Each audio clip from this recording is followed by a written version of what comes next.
মাননীয় প্রধানমন্ত্রী বলেছেন ভারত বিশ্বের মধ্যে নাম্বার 1 ইকোনমিক্স তৈরি করবে।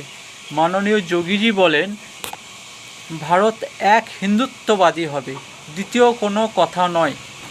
যদি এই কথাগুলো সম্পূর্ণ সত্য বাস্তব হয় তাহলে যেনারা মাছ, মাংস, ডিম, আদা, রসুন খান, উন্নত প্রসাধনী ব্যবহার করে আনন্দের সঙ্গে জীবনযাপন করেন, তেনারা যদি হিন্দু না হন, শুধুমাত্র হিন্দু যোগীজির হিসেবে যিনি সম্পূর্ণ শাকসবজি সামান্য হলুদ লবণ দিয়ে সেদ্ধ খাদ্য হিসেবে খান, তাহলে রাম মন্দির কার জন্য?